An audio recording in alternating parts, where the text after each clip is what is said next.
Dear women, I'm sorry. Dear Black people, I'm sorry. Dear Asian Americans, dear Native Americans, dear immigrants who come here seeking a better life, I'm sorry.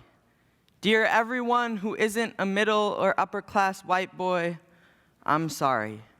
I started life at the top rung of a ladder while you were born on the first rung. I say now that I would change places with you in an instant, but if given the opportunity, would I? Probably not. Because to be honest, being privileged is awesome. I'm not saying that you and me on different rungs of the ladder is how I want it to stay. I'm not saying that any part of me has for a moment even liked it this way. I'm just saying that I fucking love being privileged, and I'm not ready to give that away. I love it because I can say fucking, and not one of you is attributing that to the fact that everyone with my skin color has a dirty mouth.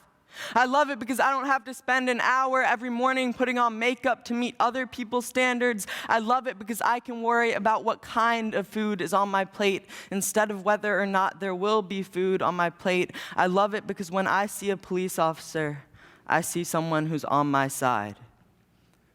To be honest, I'm scared of what it would be like if I wasn't on the top rung.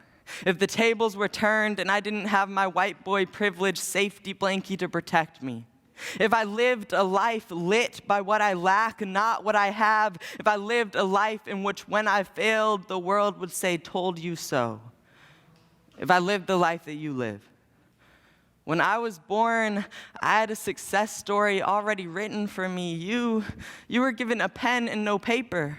I've always felt that that's unfair, but I've never dared to speak up because I've been too scared. Well, now I realize that there's enough blankie to be shared. Everyone should have the privileges that I have. In fact, they should be rights. Instead, everyone's story should be written, so all they have to do is get it read. Enough said.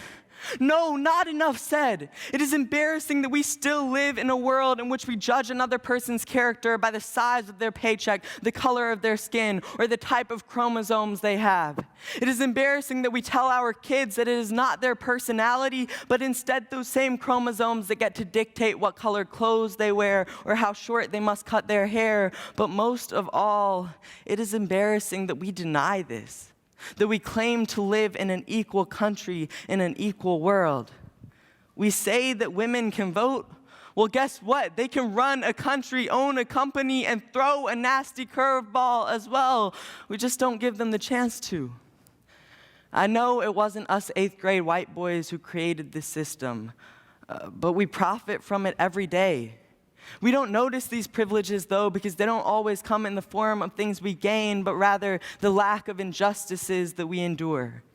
Because of my race, I can eat at a fancy restaurant without the waitstaff expecting me to steal the silverware. Thanks to my gender, I can watch any sport on TV and feel like that could be me one day. Thanks to my parents' salary, I go to a school that brings my dreams closer instead of pushing them away. Dear white boys, I'm not sorry.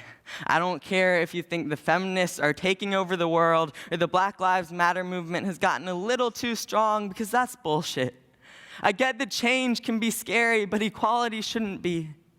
Hey, white boys, it's time to act like a woman, to be strong and make a difference. It's time to let go of that fear.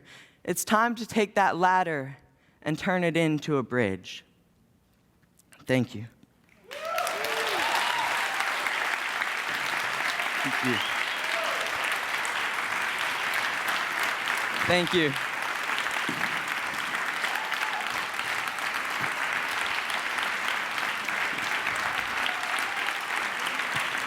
Thank you.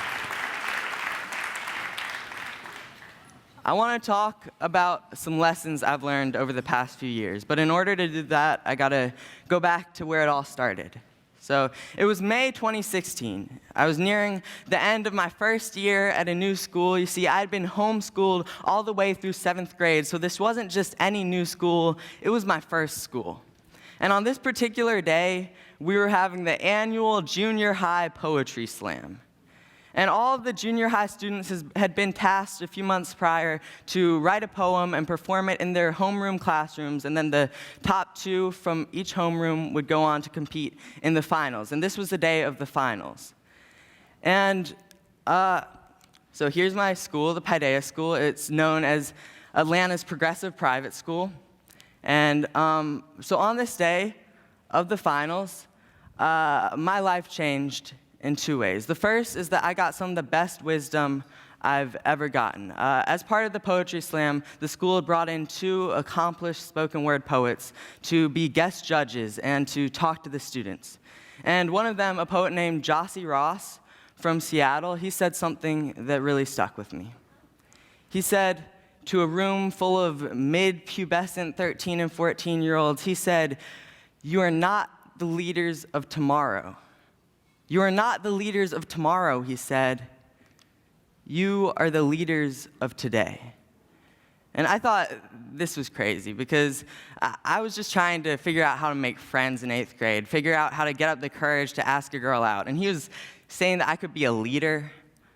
But then I started to think about it, and I started to wonder, was there a way that at 14 years old I could be a leader? Was there a way that I could use my voice in my community to make a positive impact? And the second way that my life changed that day is that I was given the platform to do just that. You see, I'd made it to the Poetry Slam finals. I ended up competing in the finals, and I ended up winning the finals. And then a few weeks later, the video of my poem that I performed started to get attention online and would eventually get over 1 million views on YouTube. And if you didn't already realize it, the poem that I performed that day is the poem that I just performed a couple of minutes ago called White Boy Privilege. And as you might expect in a country that is very reluctant to confront its racist and sexist past and present, I got a variety of reactions. And you have to understand that I come from a family where civic engagement is promoted. And my parents had always encouraged me to be involved and to speak up about issues that I cared about, whether it was taking me to protests when I was younger, to the Atlanta Pride Parade, to Obama's first inauguration.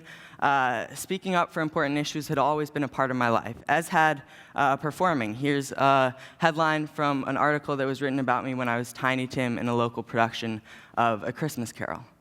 But none of that could have ever prepared me for what was to come.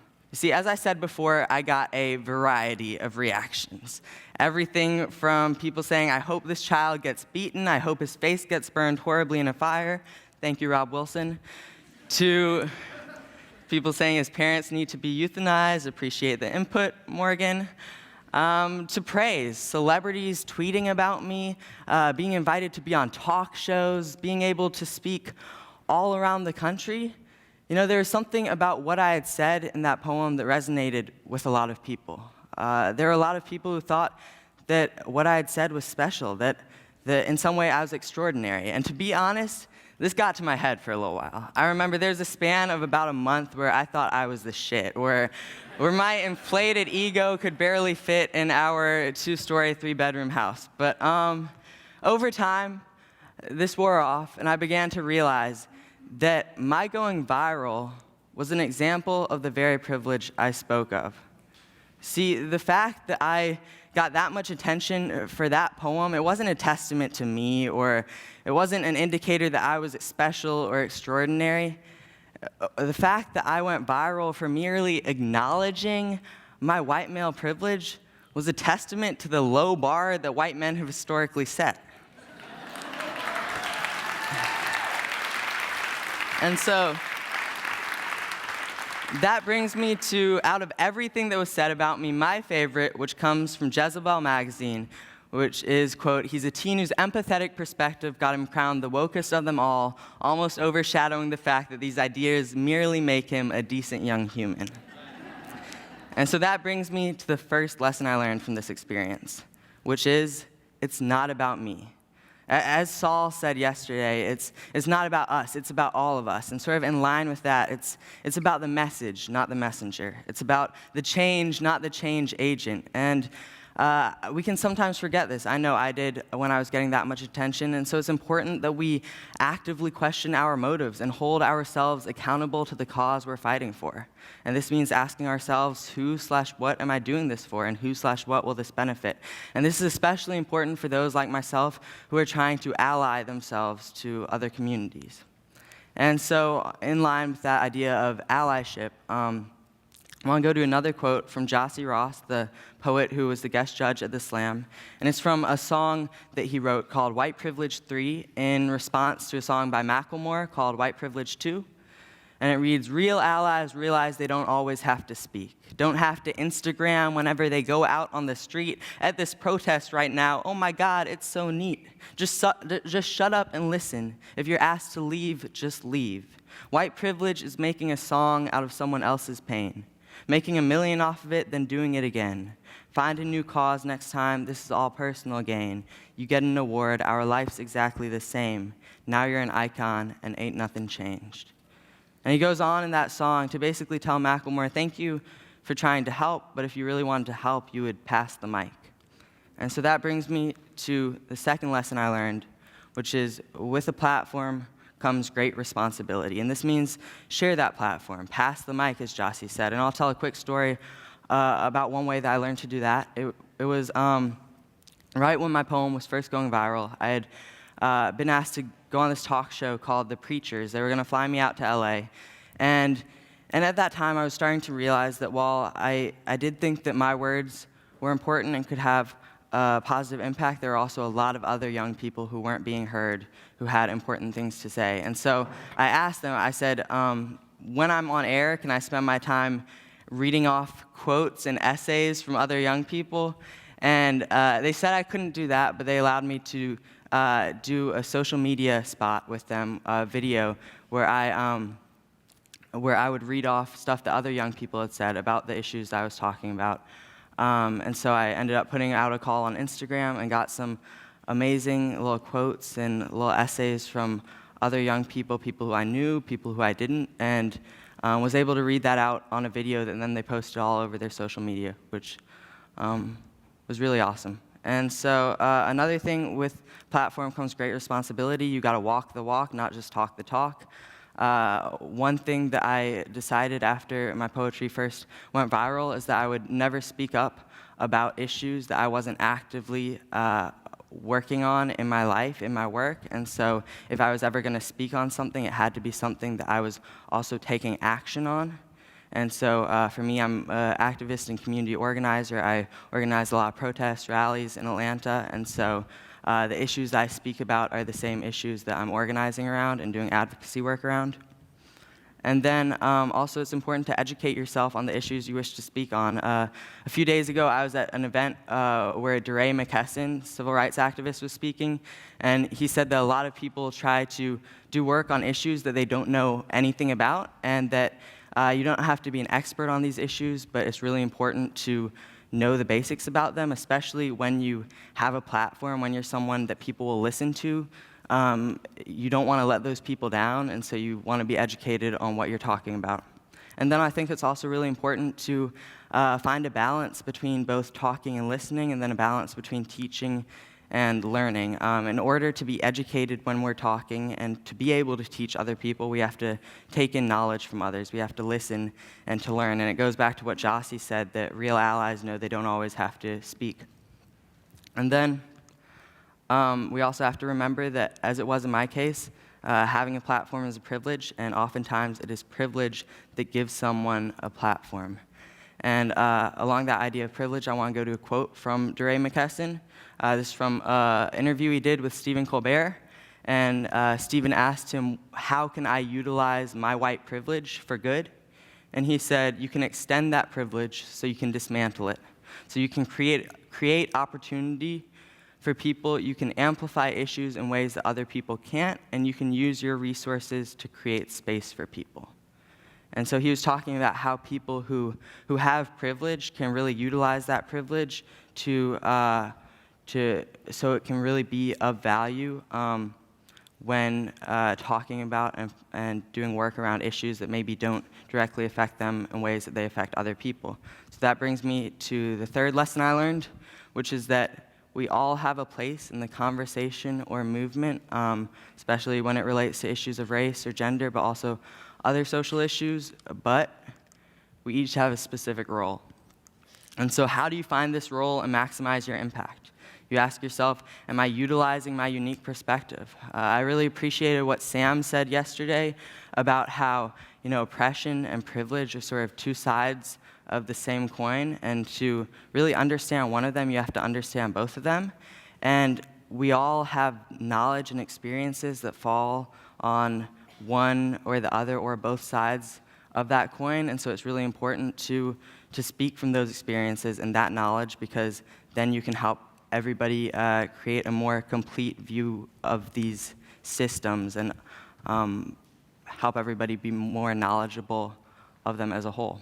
And then you also want to ask yourself, am I adding value to the conversation or just taking up space? If you utilize your unique perspective and share it when it's needed, then you'll be adding value to the conversation. If you try to speak for others or share your perspective where it's not needed, then you're going to be taking up space. And then along that line, you also want to ask yourself, am I standing up / speaking up with others or for them? And what this means is you never want to talk for someone whose experience you don't know, but instead you want to, as I said before, utilize your unique perspective to help strengthen your mutual platform and uplift their voice as well as yours. And then you also want to ask, am I working in the space where I can have the best impact? And that means, is it who needs to hear what I have to say? To whom is my knowledge useful? And also remember that preaching to the choir can only do so much. And so for me, this means that when I'm talking about issues such as race and gender issues, that as a white man talking about those issues, I would much rather be in a room of all white men. And I know that might sound crazy, but that's because that's the room where I feel like my perspective and my knowledge on those issues is going to be useful, because there's no use in me going and talking to a room of women about sexism that they experience and I don't. I may know stats, but their experiences have taught them much more about the issue than I could ever know. But if I go and educate other white people about race, as someone who's worked to educate myself on issues of race, there's a good chance that I can have something to teach them about privilege and about racial injustice, as is the same with educating other men about sexism and male privilege. And then this brings me to lesson 4, my last lesson, which is that dialogue is key. And so I wanted to give you some keys to dialogue that I've learned. And so first, never compromise your values, but remember your set of beliefs is a living document.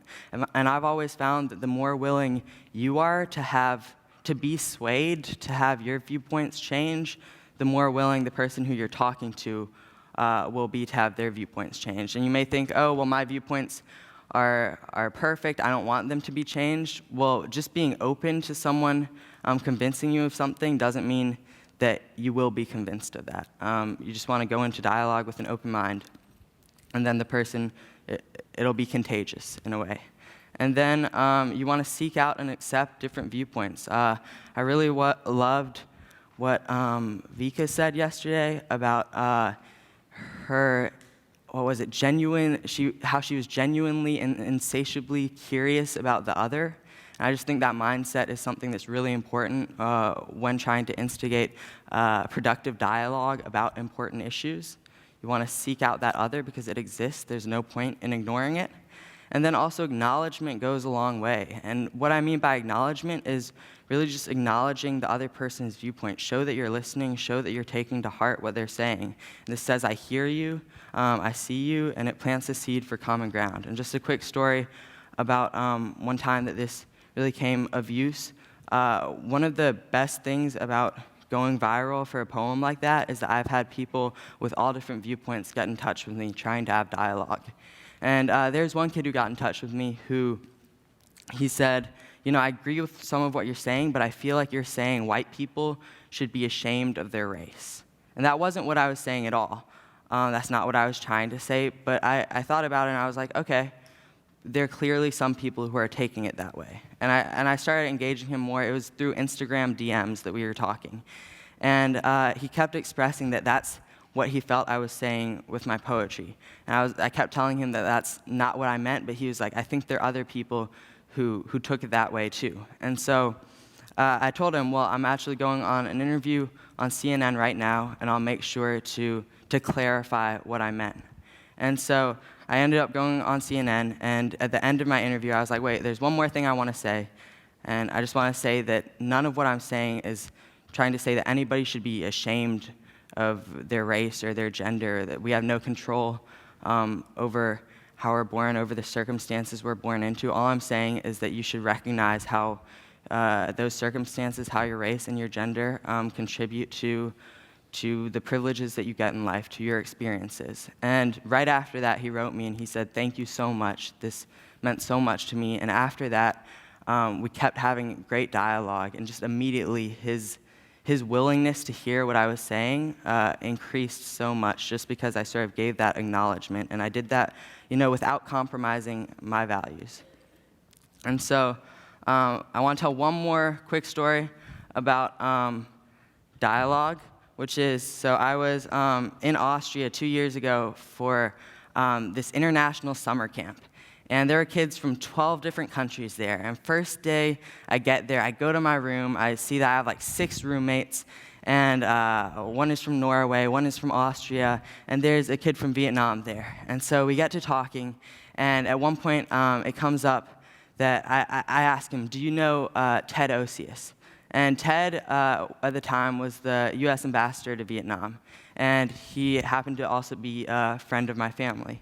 I went with my parents to his wedding to his husband Clayton, and this kid from Vietnam, he said, yeah, I know Ted, and I asked, do you like him? And he said, no, and I asked why, and he said, because he's gay.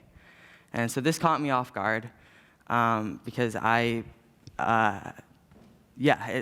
it was not what I was expecting, and because this was a camp that was supposed to be about peace and human rights and sustainability, and so hearing that was really disappointing. And so I realized I have 3 weeks I'm going to be with him, so I'm going to try throughout these 3 weeks to somehow get through to him that love is better than hate, that the very fact of not hating people for their sexuality is the better choice.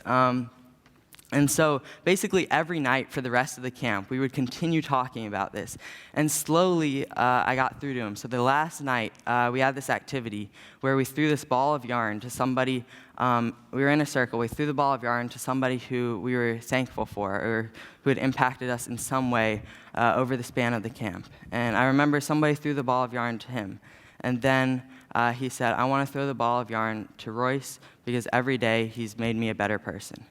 And the point of this story isn't that, so what allowed me to be successful in reaching through to him wasn't the dialogue that we had every night about the issue of homophobia, about why you shouldn't hate gay people. It was the fact that every day in activities, just during the camp, we became really close friends. We would joke around about other things. I ended up being his wingman. I was trying the whole camp to get him a date to the camp dance. And it was creating that human connection outside of the dialogue that allowed me to have success when we were having that dialogue. It created trust between us, and then that trust opened his mind, opened his ears, so when I tried to convince him of these things, he was much more receptive. And so the point of that is just to say that it's really important to develop human connection with people who you're trying to have dialogue with and convince of things. And so that's the end of my presentation. I was going to just read one more poem. In the line of Biff, it's about transformation, a very classic form of transformation. It's about becoming a man. Recently, I became a man. I didn't have a bar mitzvah. My dad didn't take me fishing or hunting. I didn't hit my first home run, grill my first hamburger, or have my first wet dream. But recently, I became a man. It happened the first time a woman avoided me on the sidewalk. You see, I just had baseball practice, and I was walking to meet my mom at a restaurant when the woman 10 feet in front of me glanced back. I knew she was looking at me, but I had no idea what she was seeing. The separation between us was undeniable, but the distance wasn't enough. She changed direction, crossing the street like Moses did the Red Sea, trying biblically to find freedom from me. Her footsteps taught me the power of my own hands, taught me what it truly means to be a man, though I may never know what it means to fear one. You see, in that moment, I finally understood Peter Pan. I wanted to stay a boy, not become a man, because a man, as I now understood, was a mix between father, brother, and attacker, mostly the latter. I wonder, the first time a woman avoided him on the street, did Brock Turner feel the same way? I mean, we can't be that alike. He was a star swimmer. In that moment, I was trying not to sink. But then again, you can't spell rapist without an I. And then again, there's two of you in sexual assault. And then again, it takes you and I to achieve a solution. You know, there's something in the air of a locker room that makes me feel sick. Something about hanging with the bros that makes my throat constrict, and it's not the body odor, it's the toxic masculinity. It has a distinct smell, a little something like the high school junior who grabs an ass every time down the hallway, trying to colonize female bodies like his ancestors did these lands. He is fully aware of the power of his hands. It smells like emotions bottling up until they form bruises. Like unsolicited dick pics, it has a distinct smell. It smells like a dugout. Like the guys inside talking about girls the same way they do baseballs, telling each other to smash both. It smells like my baseball uniform used to. Like punchlines to my old jokes, it smells like every time I didn't speak up. To the first woman who avoided me on the sidewalk, thank you. And I'm sorry. I should have crossed instead, and I want to let you know that the second time I did, and the third as well, each time momentarily mistaking the cracked street for my own reflection and the other side for your safety, silly me. To my fellow boys, it's time that we cry. Cry for ourselves and for what we've done. It's time that we question our own innocence, because Brock Turner wasn't born a rapist. When he was a kid, he played with girls on playgrounds. It wasn't until he grew older that he learned to treat girls like playgrounds. For every student, there are many teachers. We must confront our own complicity. Then, only then, will we truly be men. Thank you.